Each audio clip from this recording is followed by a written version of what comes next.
नमस्कार, स्वागत है आपका डीडी न्यूज पर। मैं हूं रेशमा आपके साथ और मेरे साथ हैं मेरी सहयोगी दीपाली। आइए हेडलाइंस पर नजर डालते हैं। न्यूजीलैंड के प्रधानमंत्री क्रिस्टोफर लक्सन भारत दौरे पर आज पहुंचेंगे नई दिल्ली। विदेश मंत्री डॉक्टर एस जयशंकर से मुलाकात से आपसे हित के मुद्दों पर होगा विचार विमर्श।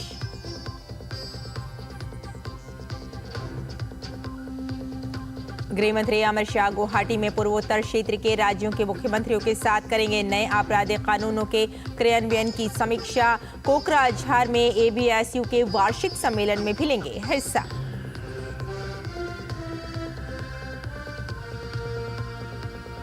केंद्रीय मंत्री अश्विनी वैष्णव ने इलेक्ट्रॉनिक्स को भारत का दूसरा सबसे बड़ा निर्यात क्षेत्र बनाने में राज्यों की भूमिका को सराहा। कहा, तमिलनाडु भारत को वैश्विक स्तर पर एक महत्वपूर्ण स्थान दिलाने में रहा सहायक।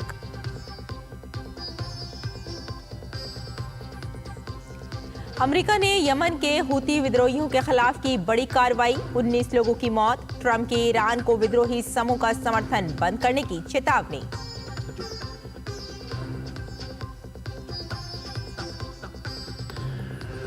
मुंबई इंडियंस फिर बनी WPL चैंपियन।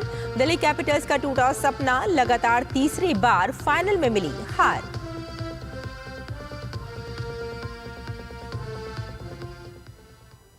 और आइए अब समाचारों पर डालते हैं विस्तार से नजर। प्रधानमंत्री नरेंद्र मोदी के निमंत्रण पर न्यूजीलैंड के प्रधानमंत्री क्रिस्टोफर लक्सन आधिकारिक भारत यात्रा पर आज दिल्ली पहुंच रहे हैं। वे आज विदेश मंत्री डॉक्टर एस जयशंकर से मुलाकात करेंगे। उनके संग इस यात्रा में एक उच्च स्तरीय प्रतिनिधि मंडल भी मौजूद रहेगा, जिसमें मंत्रीगण, वरिष्ठ अधिकारी, व्यवसायी, मीडिया प्रतिनिधि और न्यूजीलैंड में प्रवासी भारतीय समुदाय के सदस्य शामिल होंगे। कल प्रधानमंत्री मोदी और प्रधानमंत्री लक्सन भारत न्यूजीलैंड संबंधों के विभिन्न पहलुओं पर विचार विमर्श करेंगे। प्रधानमंत्री मोदी गणमान्य अतिथि के सम्मान में प्रतिभोज भी आयोजित करेंगे। प्रधानमंत्री लक्सन 17 मार्च को नई दिल्ली में मुख्य अतिथि के रूप में 10वीं रायसीना वार्ता 2025 के उद्घाटन सत्र में शामिल होंगे और प्रमुख संबोधन देंगे।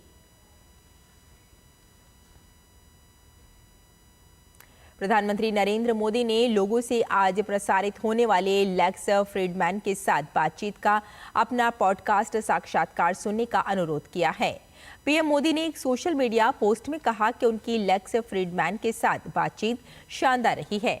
इस बातचीत में पीएम मोदी के बचपन, हिमालय में बिताए वर्ष और सार्वजनिक जीवन समेत कई अन्य मुद्दों को शामिल किया गया है। केंद्रीय गृह मंत्री अमित शाह आज असम के गुवाहाटी में पूर्वोत्तर क्षेत्र के मुख्यमंत्रियों के साथ नए आपराधिक कानूनों के क्रियान्वयन की समीक्षा करेंगे। इसके अलावा वे कोकराझार जिले के दोतमा में all Bodo students union ABSU के 57वें वार्षिक सम्मेलन में भाग लेंगे और संबोधित करेंगे। दरअसल अमित शाह असम और मिजोरम की 3 दिवसीय यात्रा पर शुक्रवार शाम जोरहाट पहुंचे थे।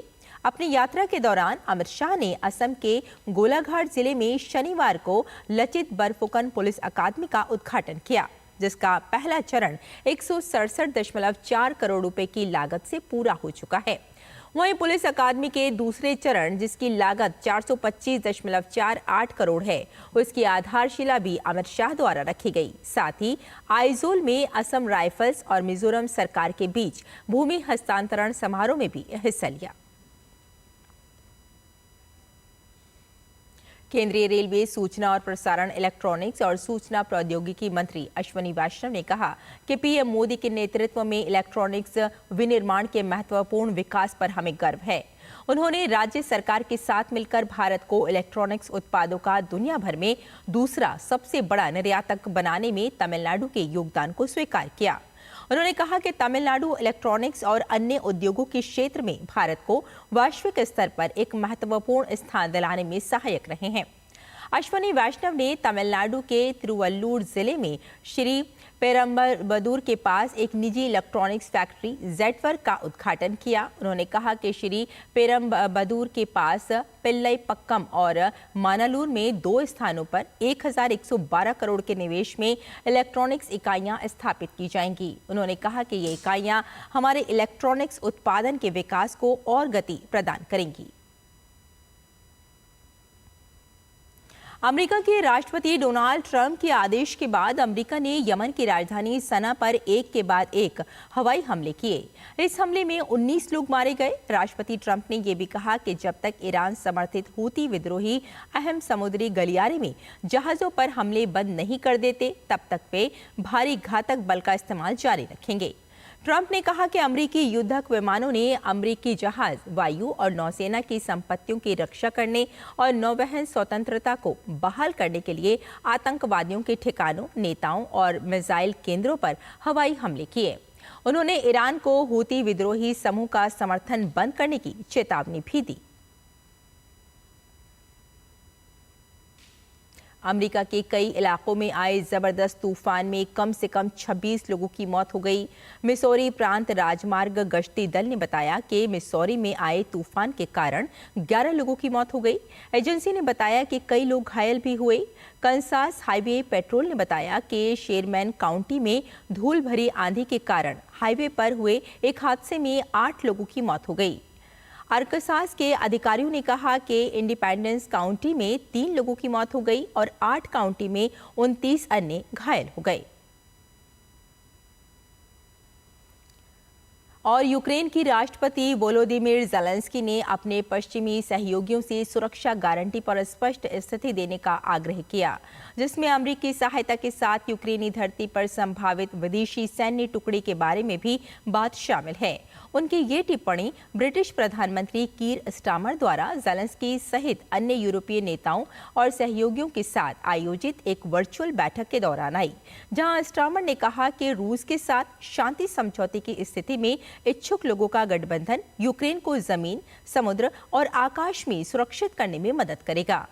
ज़ेलेंस्की ने कहा कि हमें उन टुकड़ियों पर काम करना जारी रखना होगा जो यूरोप की भावी सशस्त्र सेनाओं की नींव रखेंगी।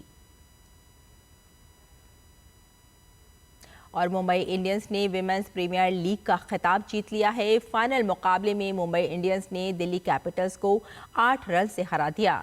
मुंबई इंडियंस ने 3 सीजन में दूसरी बार WPL का खिताब जीता है।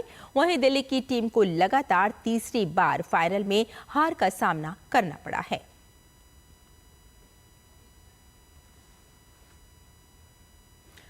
मुंबई की टीम ने पहले बल्लेबाजी करते हुए 7 विकेट पर 149 रन बनाए। कप्तान हरमनप्रीत कौर ने टीम के लिए सर्वाधिक 66 रन बनाए।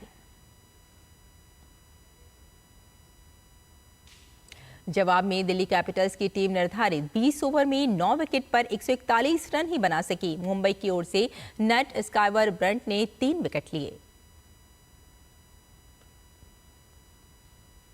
तो हमारे इस विशेष बुलेटिन में फिलहाल इतना ही। मुझे और मेरी सहयोगी दीपाली को यही अनुमति दें। नमस्कार।